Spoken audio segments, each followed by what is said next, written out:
buttons in the right order. All right, there we go. Let's hit. Fantastic. So we are talking about yoga. Well, you're talking about yoga today. No pressure. I've had so much fun looking into this one. Good.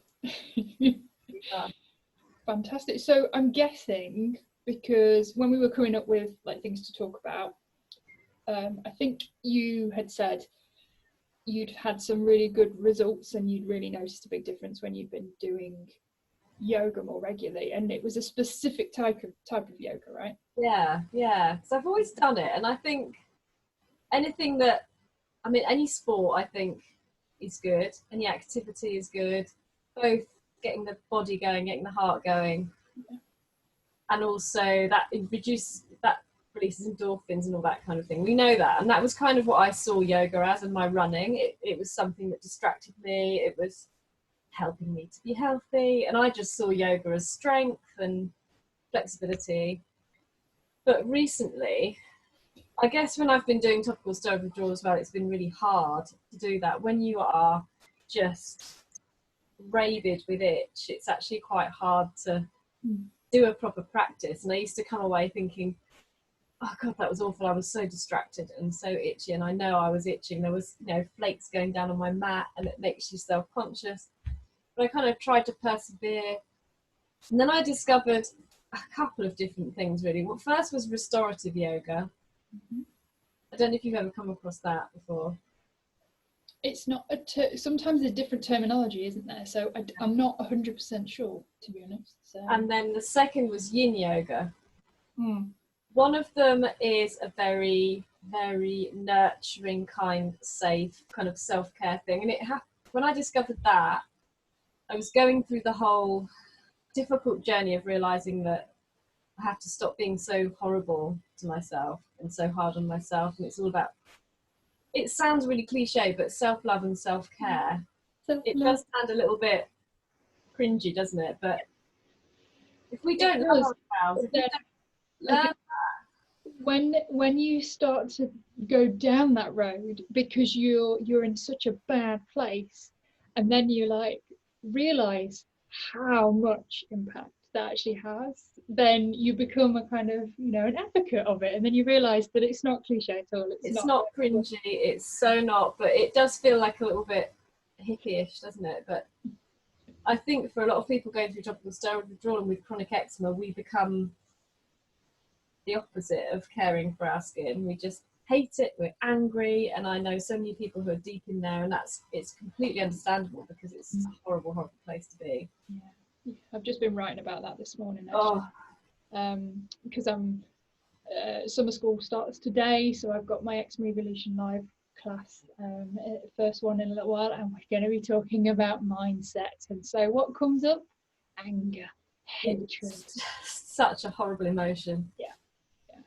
And then you've got all the guilt because you know that it was you that did it to yourself, even though it wasn't really. And then you've got the shame, even though you shouldn't feel any shame. And everyone, I don't think there's anyone that I have met that hasn't been kind. Really haven't. I've had a few weird comments on social media, but they're not people, are they? They're just someone that doesn't understand the journey you're going through, and it's not worth worrying about them. No, exactly. Everyone is going to be compassionate for what is happening when you've got bad skin, and you've just got to learn to be compassionate for yourself, and it is difficult. So the restorative yoga, one of my favourite postures is the burrito posture. Oh, hello. I think we might have talked about this before. Is that wrapping yourself in a blanket? Basically, that one is, but just really tightly, so they wrap it around your feet, around your body, around your arms, and you're in a sort of, your legs under your knees is supported, because lying flat on your back isn't comfortable for everyone's back. So you use the props like bolsters, blocks, whatever, to support your body in a way that you're not thinking, oh, out on my back, oh, I don't know. So you're just really relaxed. Usually play some music as well, and then you've got something behind your head, and they wrap you right up, and it was in the winter as well. I did fall asleep and snore in that class.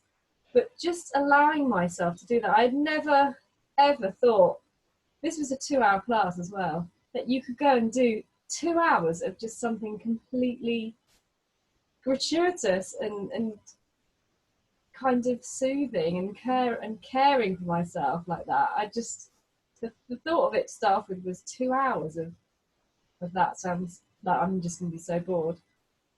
But it's amazing once you can let yourself go and relax, and I really needed it as well. I did sleep in most of them at some point. Well, yes, I know this. I needed it. I think that's the other thing, isn't it? Your body's just like, oh, thank God you've finally done this, love. You know. Finally, she's learning to sleep. Yes, but did the burrito pose that didn't, I'm assuming, take up the whole 2 hours? No, no. You do lots of different things. So using chairs, so with your legs raised, foot resting on a chair, and all kind of with cushions to stop the chair being uncomfortable. And then somewhere hip openers where you've got your legs out to the side, but you put a bolster at the side so that you're not making sure that you can relax into that position. Some people can get their legs completely down on the floor, but not many of us. Certainly not me. No. So you'd, in a class of 2 hours, there'd be quite a lot of talking, a little bit of meditation, and just because it takes quite a long time for your nervous system to relax. And so you just take your time, and then we probably did about 5 postures, and you stay in that posture for quite a long time for each, and then you just have a really relaxing bit at the end, even more relaxing. I love it. I absolutely love it. That's I mean, to be a tutor in that, right? How cool is that? No. I'm just going to work. Basically, I just wrap people up in blankets and we lie down for 2 hours. Brilliant. And I recorded a video last week with my yoga teacher explaining how it works, because I'm probably not explaining it very well. So I think when for me, I mean, I do yoga at home. I'll follow videos on YouTube and things like that. I've done yoga, like external yoga classes. So where I used to work, when I was in the corporate world, I'd join in. They'd have a yoga class at the end of, I think, every Wednesday. So I'd go and do that. But it was much more, designed to kind of get your body working, build up a bit of a sweat and build up the flexibility. But when I'm at home now, I mean, oh my goodness, I love the ones where you turn the video on, because I tend to follow like 30 days. I do like Yoga with Adrian. I've done that one. And some of them she'll be like, oh, we're gonna light the fire, and I'm like, oh. And then other days she's like, we're gonna come down to the mat and we're gonna be kind to ourselves and be gentle today. I'm like, awesome, let's do just do those ones if that's what you feel like. And I kind of made me realise that actually a proper full-on yoga class was probably not what my body needed at the moment, because it would heat me up and it would make me even more hot. So I started doing my own practice at home then, just doing more kind of slower, more cooling postures.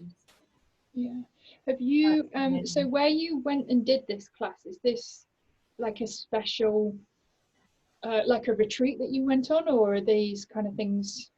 I have done it on a retreat, the one I did just before lockdown. Praise God for that retreat, it was just amazing.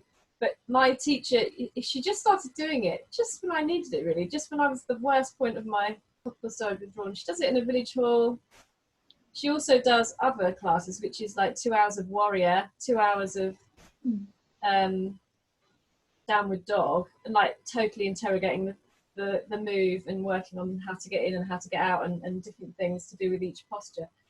Those are hard, and I was expecting restorative yoga to be a bit harder than it was, because her other classes are quite hard and challenging. But it is challenging though, in a way, to try and relax and allow yourself that it's okay to not be doing strong postures and working and trying all the time. Just relax. It's quite freeing. I really like it. I think, I mean, it's for me, it makes a lot of sense, especially for those going through topical steroid withdrawal, because the adrenals have been massively taxed, and so the last thing we want is to tax them even more with a stressful kind of, even if it's exercise, yoga routine, anything like that, really. So to me, if you're going through something, whether it's chronic fatigue, if you're just lacking in energy, and vitality, basically, that kind of yoga practice is going to be the one to go for. And I'm like up for anything that means I can relax. No, I haven't seen it anywhere else, but just love it. No, we'll have to keep an eye out. I will when I share the video, I'll pop on there if you've got any other yoga recommendations for videos like YouTube or anything like that. Yeah, that you listen to. I've just put some on YouTube. They're not massively professional, but they've got all the information on there that you need because I recorded them. Yeah, awesome. The other one, the one that kind of blew my mind away a little bit more, maybe, was Yin Yoga, which I had heard of, but I didn't know was so different to other yoga. And Yin, you hold the posture for a lot longer, and I would say it is hard because sometimes you're in, when you get to a point in any class where you're like, oh, you're starting to wobble, it's getting a bit hard, it starts to feel a bit tougher. As long as it's not pain that might damage you, then you hold it and you keep holding it and you breathe and then relax. And the first class I did, I thought, wow, this is hard. And I go to the studio and do it.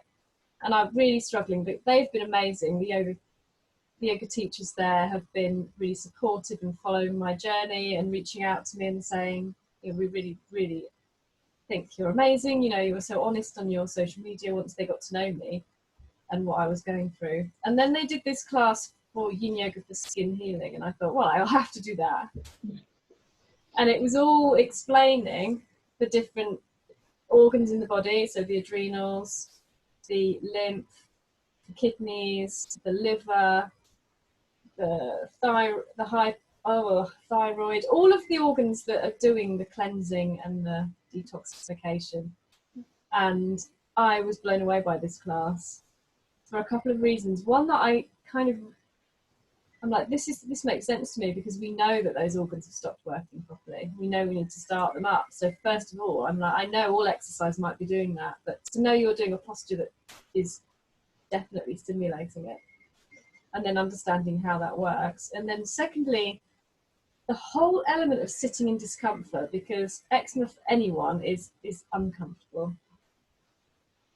Actually, that's an understatement, isn't it? Yes. But Yin Yoga teaches you to sit with that feeling of, this is a bit too much. Okay, normally you'd stop and you do yoga and it won't hurt, and you just do it to your level, and it's got a lot more like that. It used to be that get into this posture and the teacher would try and put you into that posture, and now they've become a lot more like, okay, we might injure ourselves because not all of us can get into the posture properly, have our feet in perfect alignment. And that was quite a game changer, because I can actually now quite often not scratch, and I can quite often not go into that trance-like place, because and not every time, and sometimes you just need to. Like, I had a hive attack this weekend that I was looking down at my legs thinking, that looks like they need to be amputated. They are so swollen, purple and covered in hives that they look like they're about to just drop off. But they don't, and they survive, they go through it. I did scratch that, that was horrendous. But learning to sit in discomfort sometimes and stop, pause before you... That's interesting. So scratch. Have you then seen that you've been able to, I suppose, take some of the principles from the class and bring that out to help you with the itching? And certainly for the class, usually in a yoga class, I'm thinking, I need to scratch. How long is this posture going to go on for? And then I can just, and I still enjoy the class, but I have to just get a little bit of a scratching. And you don't. And I realised that for the whole of that class, I was focusing on the yoga and not, actually by the end of it, not itching at all. And it made me feel amazing for a couple of hours afterwards. And I probably scratched. But it has also made me realise that I have to accept an element of discomfort. It's not just going to go away overnight, and I've got to sit with it sometimes and accept it and learn different ways of getting through it. I think just to kind of, I suppose, go a bit deeper as well, just what we touched on at the top, which was like learning to love yourself. That's a journey in itself, right? Because for me, when I was writing about this earlier, and I was just like, oh my goodness, it starts from early childhood where it's like you don't have a hatred for yourself, but that builds over time because you're just observing other people, and it's like, well, man, why can't I do that? And then the anger just kind of builds and builds and builds, and I've linked this in as well with people who are trying to get you to stop damaging yourself, so that stop scratching comes into building on that anger and hatred for yourself, because you can't do what they're asking.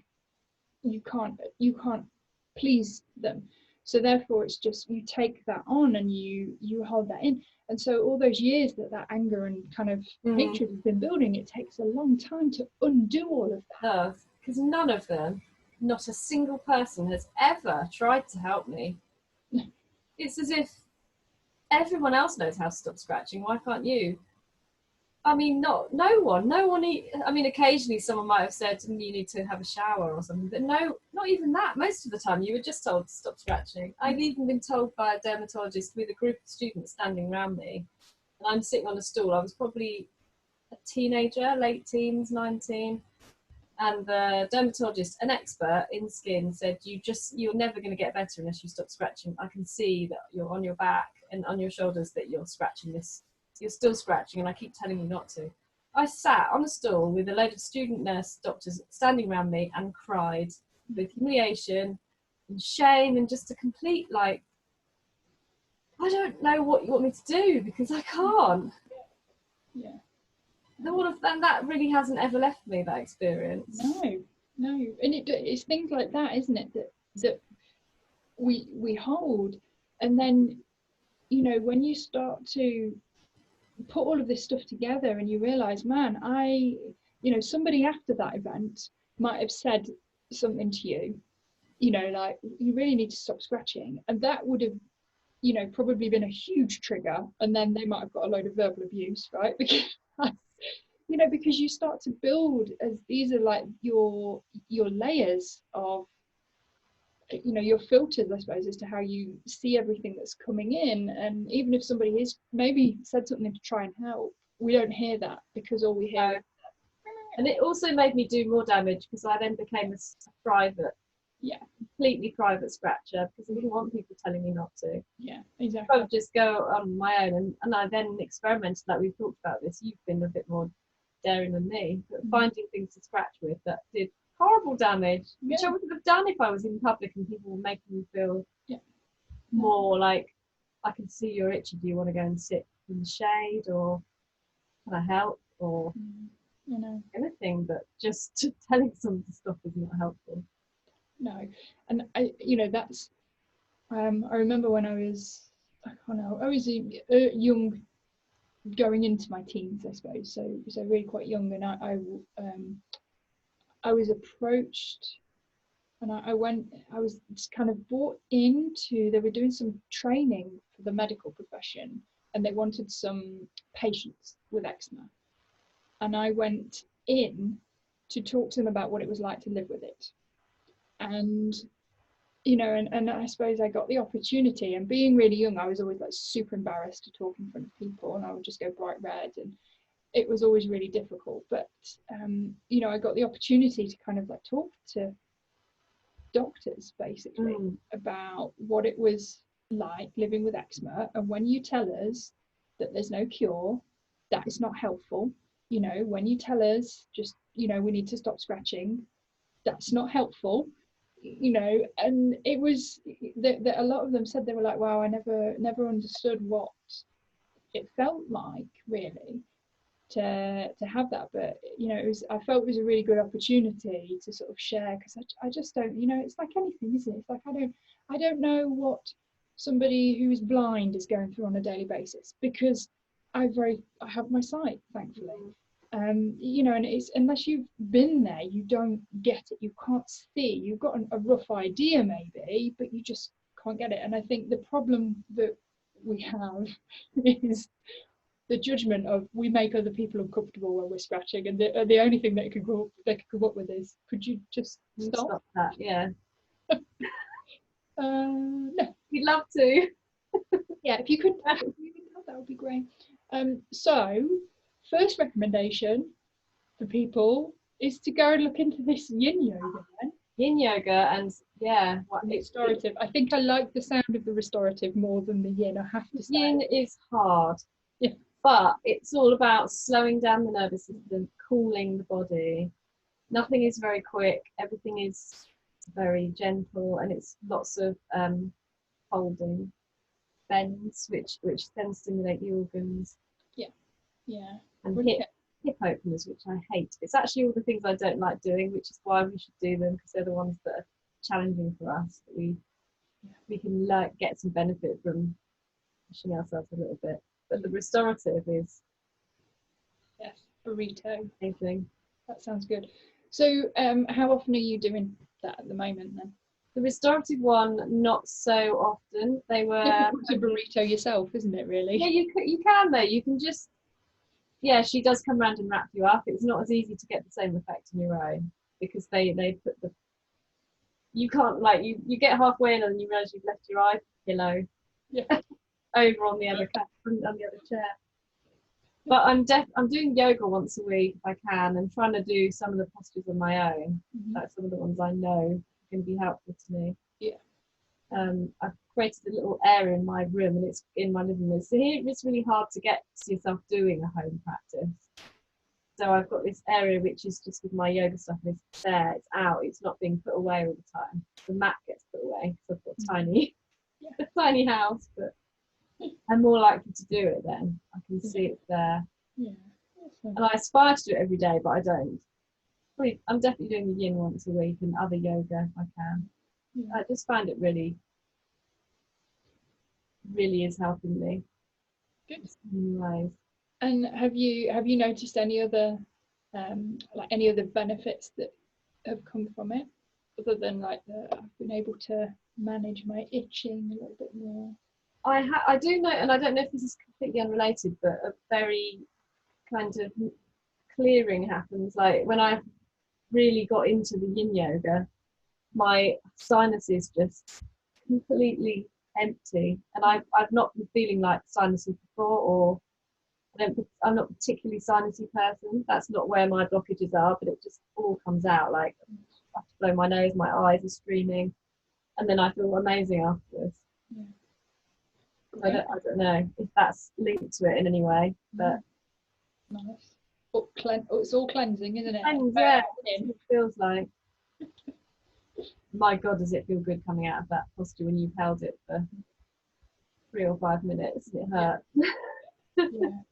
Yeah, the relief, I suppose, because we're not good at being in discomfort.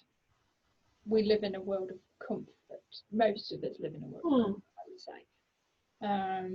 And so, yeah, just putting yourself in that place of dis-ease, right?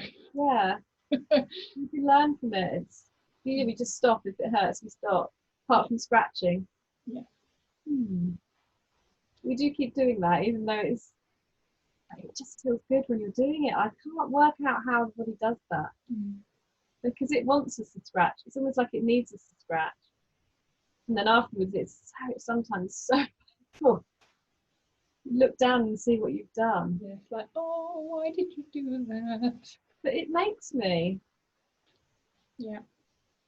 So have you got any other plans for your kind of yoga exploration? Have you got any? I do, and I think we need to make this happen. All of the people I spoke to, 3 yoga teachers. So the other one I haven't mentioned is somatic movement, which is technically not yoga.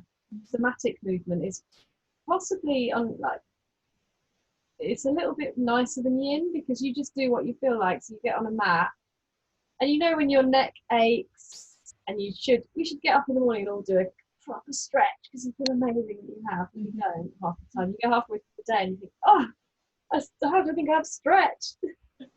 But somatic movement, you on your hands and knees, and you just do whatever feels right with your body. And it's some of those postures you end up in are like yoga-y type postures, but they don't need to be. Yeah. You could just do your neck. You could just stretch one leg back. You could ease your back. So that's I don't understand that one as much and how that works. So yeah, just found it quite like, wow, there's a thing where you can just do whatever you like. So like you just doing the postures that you like. Yeah. I mean, it feels nice. When for me now, I have a regular kind of morning routine, and we have like a little space at home where it's kind of like the gym space basically, so it's quite nice. But I will do my sort of wake up stretches then, so I'll always be kind of just in my head and just because it's I'm at my computer for a large proportion of the day, either on videos or doing client calls and stuff, so it's easy to just be in that one position. So yeah, that as well. The other thing that you guys can also look into is qigong as well, so I'll put a little link into that, because there's some very simple movements, just for like moving the hips and rotating the knees, and so I kind of go through a little qigong routine, and it probably takes me about 3 minutes in the morning to do. That is quite linked to yin. I know. I don't know if it's linked, or the teachers that teach the yin often bring in qigong when they mention why they're doing it.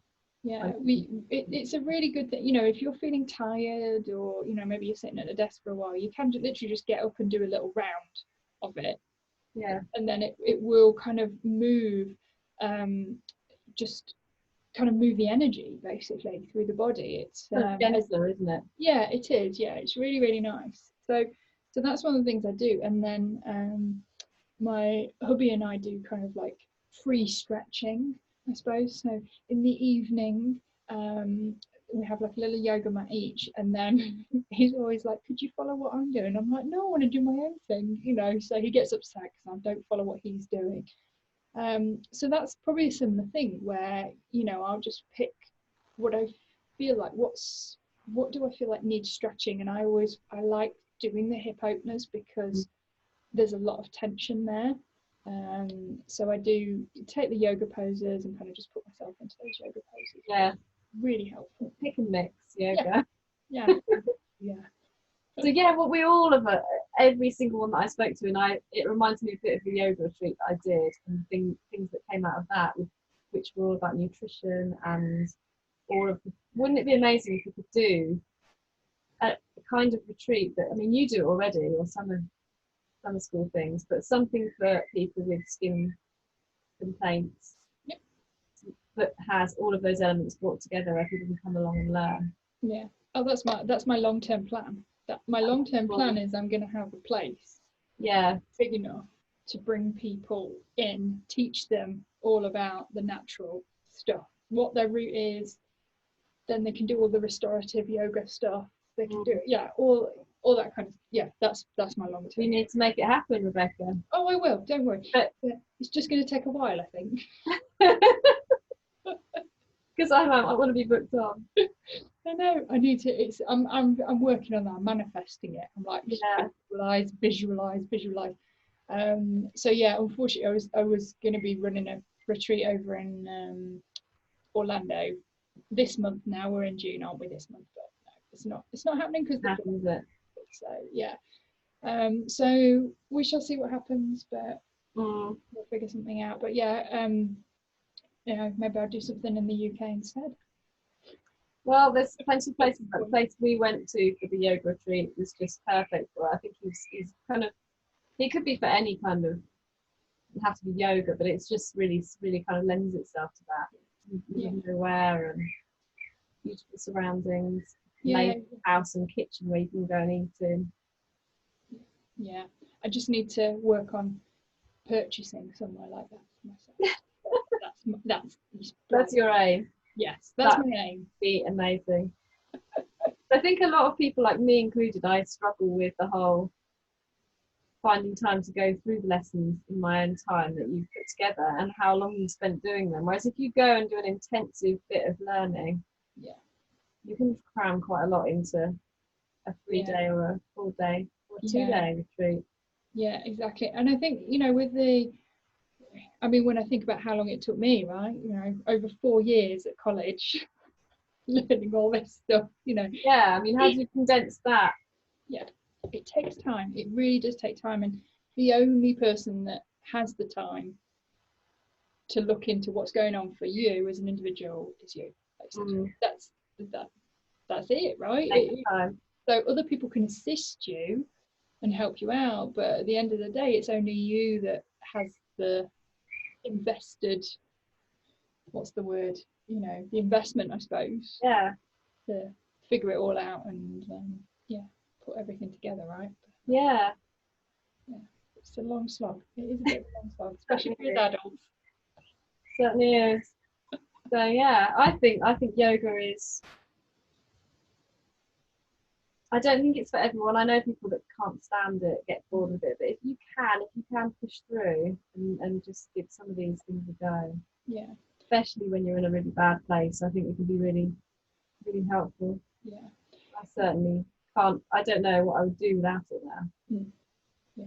I think like at the start it can be quite difficult. And like you say, when you did it before and you were so itchy, it was just like, oh, I'm not comfortable. But that is, you know, you've obviously gone away and then reassessed and been like, no, I feel I need to do this, and you've explored further and found something that worked for you. And I always encourage people to, you know, look at, I suppose, the way they're approaching something, because if you go into yoga thinking, well, this isn't going to work, is it? Well, then it's not, is it? You know, it's just not. And my little phrase that I always use is like, whether you think you can or you can't, you're right. Because I read that somewhere once. Yeah, it's true. So true. You know, if I believe I can do something, I do it. If I don't think I can do it, guess what? I can't do it. So, you know, you've got to look at your mindset. Your mindset is so important when you're approaching this. And I think for people who find it boring, you know, it's like, oh, it's too slow for me, I need to go quicker or whatever. What's going on underneath? Let's peel back those layers, because this is about, you know, taking the time for yourself. And if you're constantly on the go, then you're not going to be fixing yourself at all. We're not addressing the root of the issues. I know, and I guess it's back to that whole sticky plaster thing, which we are a nation where we want to pill for the ill. There's another little phrase. Yeah. And it doesn't always work. It's very rare. Sometimes it does. I think there are conditions where you can take a pill and get better. Sometimes we need things like penicillin, but for things like eczema and any chronic condition, it's not like that. It's like millions of things, millions, actually probably millions, thousands certainly, of little things that might help. Yeah. And it's putting the effort in. It's hard work. You've got to work at it sometimes. It's changing your mindset and changing, like, trying to learn to love myself is not easy. And when I first started doing that, I cried. The first time I tried to do it, I couldn't do it. I sat in front of my therapist who said, just say, oh, I love you, Ruth. And I just was like, I'm not saying that out loud. And she said, you have to say it out loud. And I was like, I can't. And she's like, why can't you? And I said, because I don't. And so that was a horrible. I can feel my eyes welling up a little bit. But when I left that therapy session, I thought, Jesus, it's way worse than I thought. Wow. I know. I actually hate myself. Yeah. I think it's so interesting because we bury it so deep. And there's like an illusion. We build this whole world around ourselves of an illusion almost. And then all of a sudden somebody asks the question, or literally it's simple as that, isn't it? Because I have exactly the same response as you, when, you know, and it's just like you just burst into tears, and it's like, what the hell is going on, you know? and it's horrible. And then I had like sessions in front of the mirror. Did you do that as well? Where I was like, I love you, and then the voice in the head's going, but I don't really. But I don't really, no. I love you. No, you don't. No, you don't mean that. But you can fake it. If you say it enough, you can fake it. Yeah. Because the other voice is wrong. So you may think you're lying to yourself. So if you say I love myself, I'm lying. Yeah. But the voice that says you don't is lying. Yeah. But then we've also been telling ourselves that we don't for a long time. So it's going to take a while for us to change that belief, right? It's going to take a while for us to change that little narrative that's going on. Yeah. What helped me was tapping. So I haven't really got into that. Yeah, I do. So if anybody is watching this and is registered on my summer school, then Gwen is coming in to do an introduction to tapping on Wednesday, which will be the 3rd of June. She's doing one each month basically for me. But that there's actually a place that helps with it stopping your itch. Oh, is there? Which I can't quite work out. I've tried it and I'm obviously not quite getting the right place. Not getting the right place. No. Need to investigate that. Yeah, I'm not yet. That's not working. But I have got some videos that I've shared in my membership where I found, and you could probably find them on YouTube, about, this was specifically for kids though, but tapping to help them stop scratching. So I mean, that, I wonder if people could have a look into that. But yeah, the tapping basically is using the acupressure points on the body to calm the nervous system down. And so for me, I was doing this with Gwen, so she would ask me questions and you calm the nervous system down. So typically you will start like tapping here, and then you go to like the eyebrow and here and here and here and here, and then I think the chest, and then under the arm, and then on the top of the head, and you go round and round. And they're all different acupressure points. Wow. It's fascinating. But while you're tapping, she's asking you questions, and almost, you just say the first thing that comes to you when she asks you a question, and it's amazing what comes out. Like you're just like, where did that come from? And it's in your subconscious mind. So if anybody's interested in this is one of the ways that it's really helped me to learn, I suppose, to love myself. We've been digging into like the underlying messages that I've had, often coming from childhood and really random events as well that aren't really related. So one of them, I think, was where one boy, when I was at school, mentioned something about like my eyebrows joining together, right?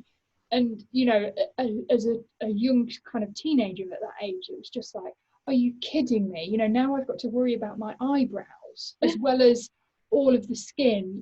I need my eyebrows to be perfect as well. And it sounds stupid, but when you already don't like yourself because of your skin, you have one comment, and that adds a whole other layer of complexity then. And so doing this tapping, that's one of the things that came out, and I was like, Jesus, where did it come from? And so you were tapping, and then you're able to like let it go and just talk about it in a matter of fact way that doesn't trigger any emotions anymore. Now it's like I can laugh about it. So it's like that process where somebody brings it up and it's like, I can't really, like you just say, what you mentioned there, and it's like you feel a little bit welling up. Yeah. And the tapping almost helps to stop that process. So it's like you don't have any physical responses when you're saying these things. It's just like, yeah, that's how it was. I've let that go now. And you really truly feel like you've let stuff go. I should definitely try it, I think. Yeah. So I would definitely recommend, if you're around, try one of those tapping sessions to learn a little bit more about it. And yeah, I mean, it's fascinating. There's loads of YouTube videos. Emotional freedom technique, or tapping, it's called basically. I've heard of it, and I've never really. I think I thought it was a bit woo. Yeah. Well, I think once you start going down this woo path, then you just keep going, don't you? Because you're like, well, I'll try whatever. Yeah.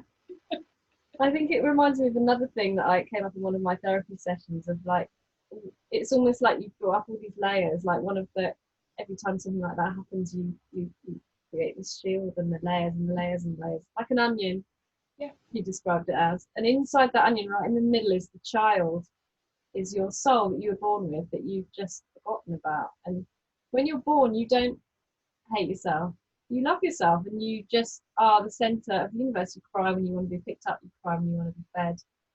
you're clingy, so you cuddle when you want a hug, you play, you just, you love yourself, and you know everyone loves you because you expect that. You're almost born with that self-love, and it's just finding that way back to that person we were, because we haven't actually changed. We are still that little child. Sometimes I still feel like I'm that little child as well in another way.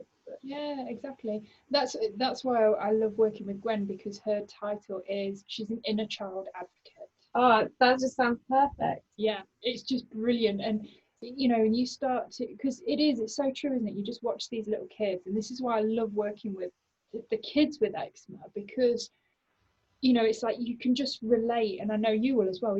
You can just see yourself in these little kids, and it's just like, man, I just want to try and help you avoid all of that. Yeah. It must be amazing to help them when they're that age. Yeah, it's just they don't have to come at it now when you're paying bills and trying to just make life happen. When you're a kid, your parents are doing that for you. So yeah, but you know, it's just you see how open kids are, and how, you know, how they're not, you know, and I just kind of think back, it's like, well, I wasn't really too bothered about my eczema really for a long time. It was just, you know, it would be sore, it would irritate me, but it was just me, and I still loved myself. And it was just those, you know, that either comment builds up. builds up. Yeah. But I remember, you know, not being like, I do remember not being like this. Yeah, I don't think I was as bothered about it as a kid, but I remember things happening, like someone wouldn't hold my hand. Yeah. When we did the dancing once, with had eczema on my hands. There was another boy that would. Yeah. Someone else held my hand. Yeah. He probably only because no one else wanted to hold his hand, because he was the kid that no one wanted to. I mean, we were both in that category, really. Yeah. The last one to get picked. Yeah. Yeah, but you know, it's like, well, somebody held my hand, it's all right. It's all good. Yeah, someone held my hand, and I don't think it's looking back more that I see that how horrible that was for a kid to not understand. And the teacher said, "Oh, you go with her," and he's like, "I'm not holding her." How horrible that is. Yeah. But actually, the kid didn't really mean it. He didn't want to hold my hand because it wasn't very nice. It's just being honest. I know, yeah. So the big mess that we create for ourselves. No, I'm reading an interesting book at the moment all about this. It's called I Love Me, The Science of Self-Help, which is really interesting. Nice. So I Love Me, did you say? I Love Me. I think it's by David Hamilton. I might have got his name wrong, but he's a really interesting guy. Nice. And he's written it from a perspective of having low self-esteem and low self-compassion. So all the way through, he's relating it to himself, and I'm enjoying it. It's some simple stuff that people can do as well. Like one of them is just to change your posture, just to put your shoulders back, stand up straight, and just it's a bit like pretending, saying in the mirror that you love yourself when you really don't believe it to start off with. Just standing up straight, because we do like go in, don't we? Like curl up back into the we just don't want anyone to look at our skin. We just want to hide. We're just in pain. And I still now as an adult, I still have a problem like looking people in the eye when I talk to them, and it's like I'll either look over to the left, look over to the right. It's just something that I don't know, it's just continually developed, really. I find it very difficult. It's just easier to look away and not have to, I suppose, focus on them, because I'm like, well, they're not looking at me, it's okay, they're not looking at me. Because you don't want them to actually look, yeah. Especially when you're self-conscious, because if they actually look, they'll be thinking, in my head, they're thinking, gosh, she's got wrinkles, she's got no eyebrows. Her eyebrows look really weird, like they're growing back. And they're not thinking that at all. Most people don't notice. No. The things we do to ourselves. Absolutely crazy. I've recently just touching back on the yoga thing, I recently downloaded a book which is called The Science of Yoga. Ooh. I have not yet listened to it, however it does come with some like a really good reviews, basically. Oh, interested to hear what you think of that It's then. by somebody called William J. Broad. It's called, yeah, The Science of Yoga, The Risks and Rewards. So he's a lifelong practitioner and shows us that, I'll read the little summary because it just interested me. Shows us that uncommon states are integral to a hidden world of risk and reward that lies beneath clouds of myth, superstition, and hype. 5 years in the making, the science of yoga draws on more than a century of painstaking research to present the first impartial evaluation of a practice thousands of years old. It celebrates what's real and shows what's illusionary, describes what's uplifting and beneficial, and what's flaky and dangerous, and why. Broad, oh, that's his name, right? Broad illuminates how yoga can lift moods and inspire creativity. He exposes moves that can cripple and kill. As science often does, this groundbreaking book also reveals mysteries. It presents a fascinating body of evidence and raises questions about whether humans have latent capabilities for entering states of suspended animation and unremitting sexual bliss. There we go. That's why you bought it. There we go. We've spotted the reason now.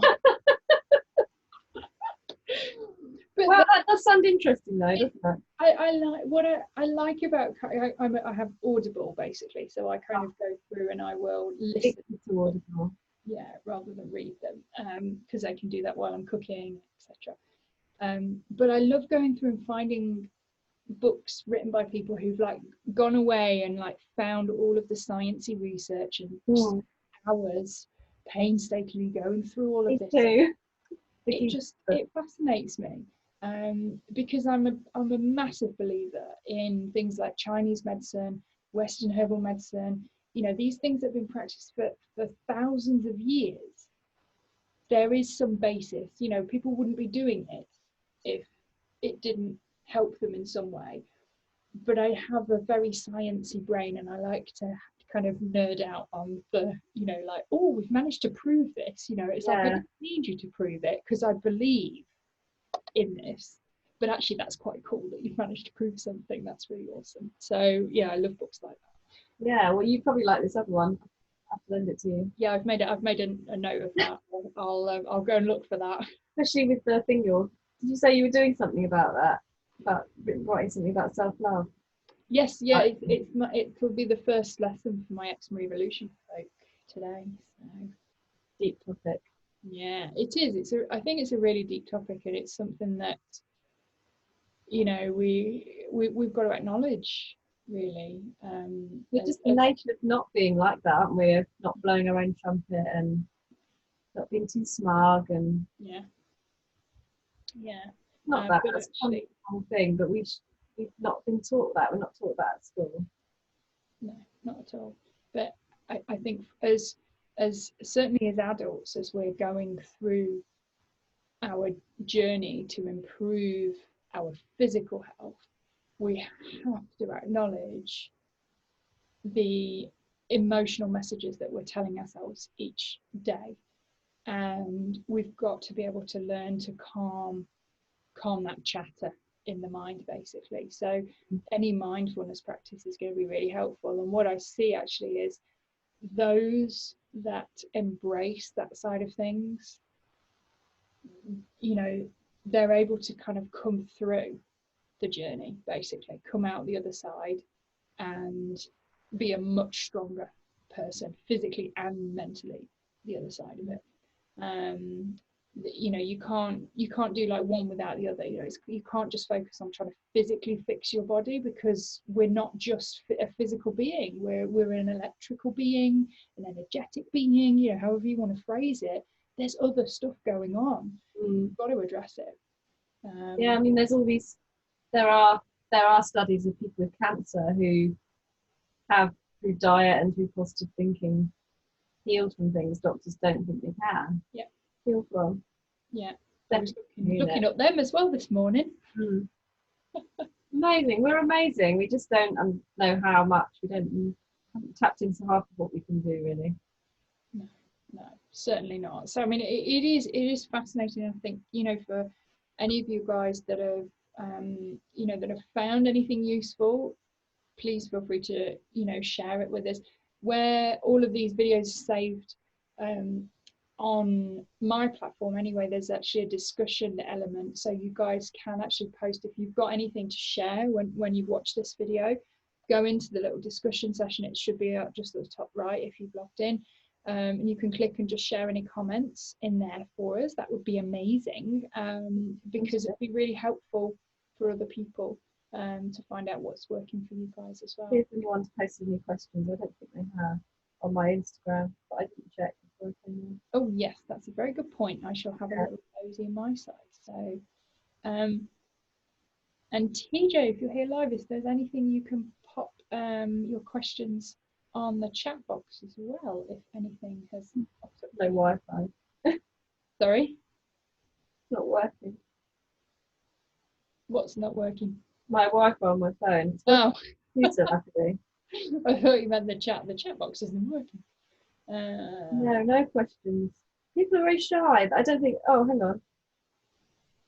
Oh, do you have to be flexible to do it? Not really. Lindy asks, do you have to be flexible? No, I would say no, not really. I think it helps you to become slightly more flexible the more you practice, but you can come at it from, that's the beauty of yoga. Anyone, any shape, any size, any age. I do yoga with my 70, I won't say exactly how old mother, and she can do stuff I can't do. It's all about, we're all built differently, so it's kind of, no, you don't have, she's not very flexible, but she's probably more flexible for doing it than she would be if she wasn't. Yeah, and I think certainly when I started, I was so bad. You know, you're just, and as well, it's not, flexibility is an interesting thing because there's certain people that you would think wouldn't be as flexible, because typically we have well, I don't know whether this is just me, but typically it's like you see somebody that's slim and you think, oh my goodness, they're going to be like super flexible. And then you see somebody maybe who's got a bit more weight on them, you'd be like, well, they're not going to be able to get to the poses, or they're not going to be as flexible. But my goodness, no, that is not the case. So, you know, it's not something that you can kind of, it's not like, what's the, like sort of like physical, the size of you doesn't actually matter really. The flexibility is something else, you know. So to look at me, it's like, people will be like, well, yeah, it must be like super flexible. No, you know, I've had to work really hard to even, I mean, some of these poses, it's just and some of that is the tension that we've held for our whole lives. Yeah, try and release all those years of tension. Yeah, tension, anger, all the, you know, those kind of emotions are stored in the body and basically seize you up, right? And this is one of those things that we don't, you know, I mean, my goodness, as I'm looking at, like, crikey, how am I going to age? Because if I can hardly move when I was going into my 30s, and doing these exercises really helped me become a lot more flexible.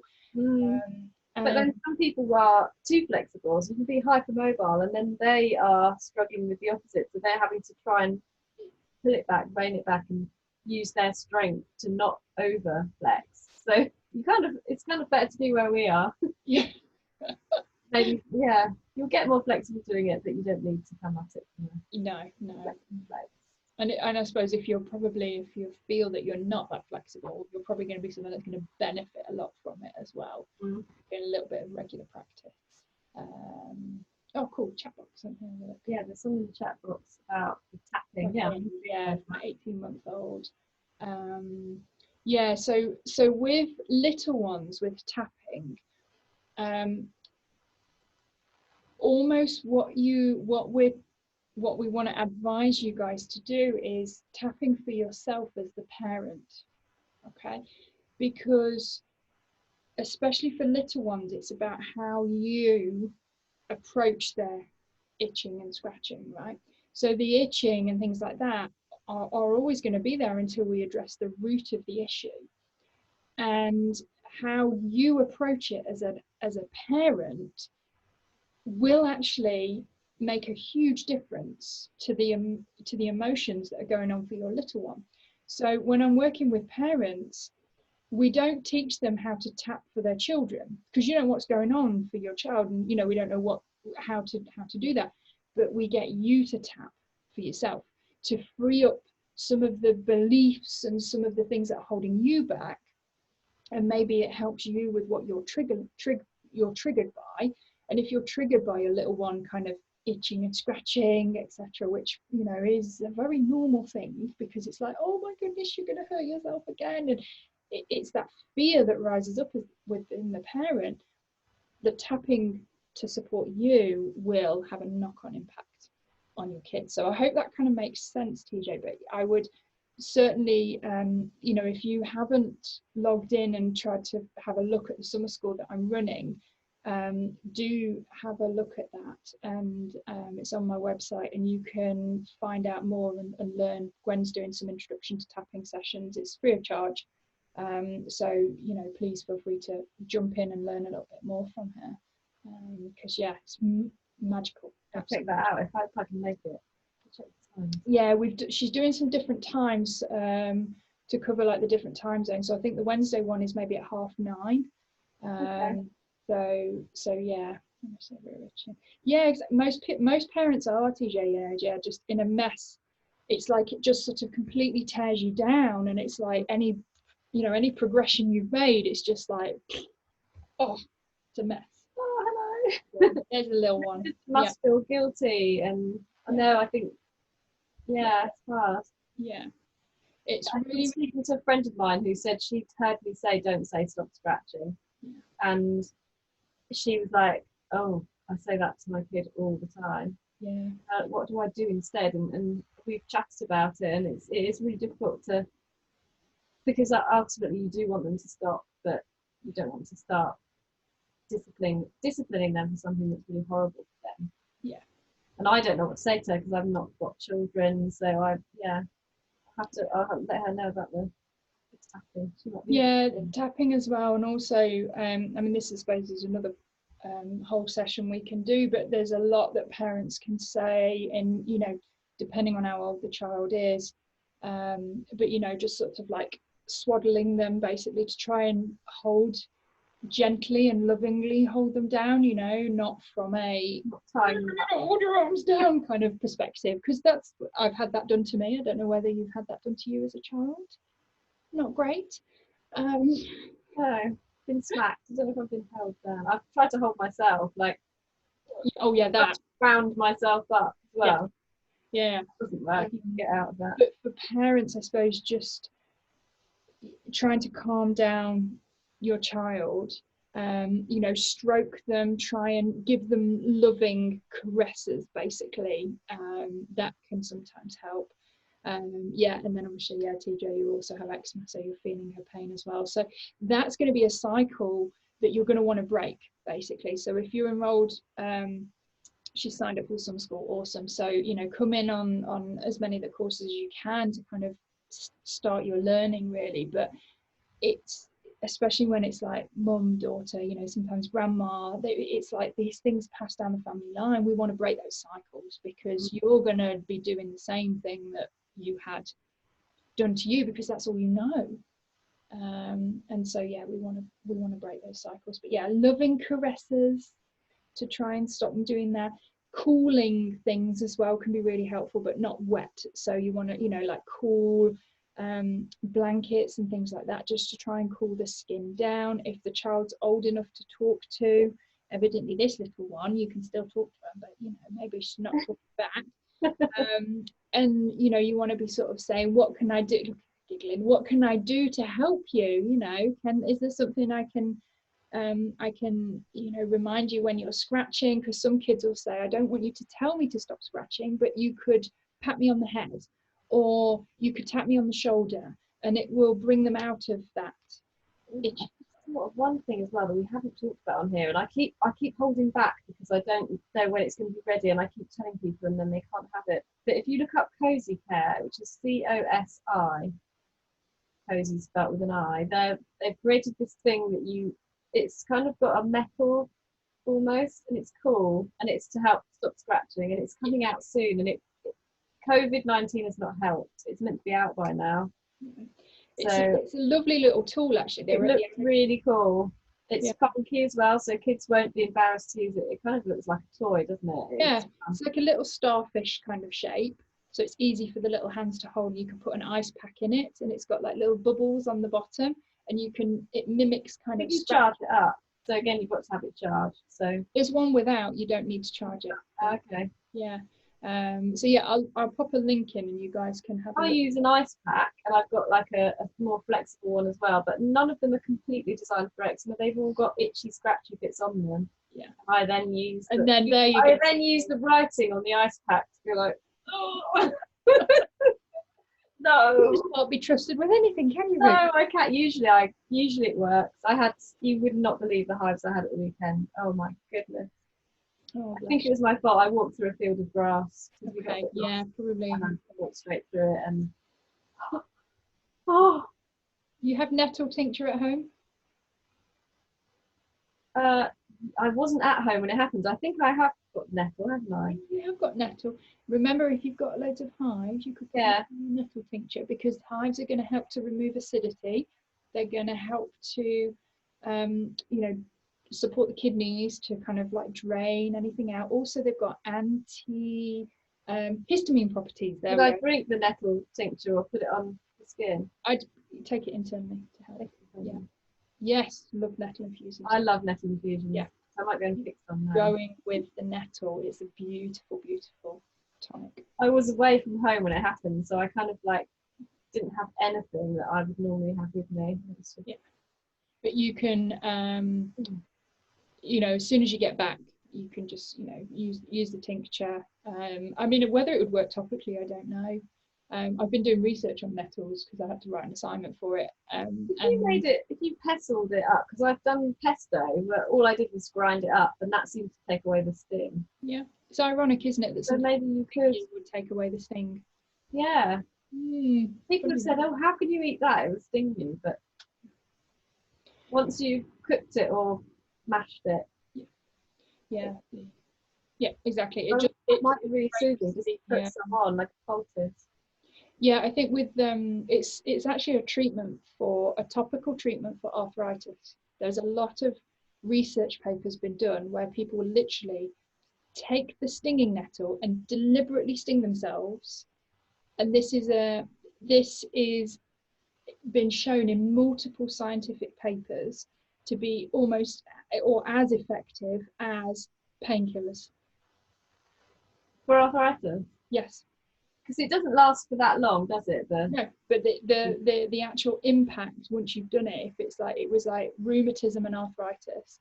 Wow. Well known, like folklore, historical treatment for arthritis and painful joints. You would sting it, and that would have a longer lasting impact and more safe impact on you than taking. I've got a friend with really, really, really chronic in her fingers and thumbs now. It's so bad. She's quite young. Yeah. I just need to push her in the nettles when we go running next time. Yeah, maybe you need to warn her about this. Get her. I don't know if she'll do it, but I mean, she's in so much pain. Well, nettle tincture. It will work more slowly from the inside out. But if she is in a lot of pain, then she might want to look up some of these research papers just to do a bit of reading on it.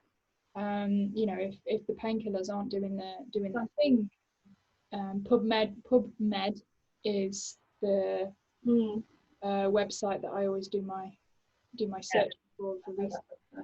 Yeah, but when I was reading up on it, I was like, man, there's a lot of these studies that have been done. Funny. Absolutely crazy. So yeah, definitely worth a look into. And then I've got some other questions, but they're not actually real questions. I hate that. When you do a thing on Instagram asking for questions and you get people going, "I love your grid. Would you like to work with us?" No, I'm asking you to answer my question. Yes. Have you got any questions? Oh, bless. Well, we should probably love you and leave you for the rest of the day. But we've covered a whole, as ever. Done yoga and then gone on a tangent like we normally do. If there are any links that you mentioned, ping them over to me and I can. Yeah, I will do. But yeah, so hopefully this has been useful for you guys. Please feel free, if you're downloading the audio, etc., you can pop stuff in the discussion for us if you've got any ideas for yourself. from yourself, that would be amazing. Yeah, what's everyone else's experience been? Yeah. And I wonder if babies, I've heard of mum and baby yoga. Oh yeah, mum and baby yoga. I recommend that all the time to my clients. Yeah, get that yoga in at home. Teach them early. They're really good at it as well when Yeah. they're that age. They've got none of the sort of the restrictions that we build up over years and the tightness. They're really flexible. Yeah, no, exactly. So yeah, you want to keep it. Yeah, God, I wish I'd done it then. I know.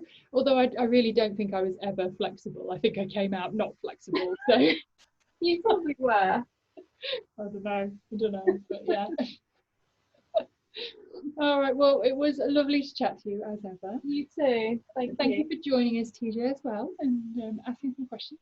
What's Awesome. next week? I'm just going to check what's up next week. Oh, yeah, it's a good question. Let's have a look. It's coping with an eczema flare. Exciting. Oh. Exciting. We shall talk about all sorts, no doubt. One. All right, my lovelies. Thank you so much. Thank you. Enjoy the rest of the day. Gorgeous. Bye bye.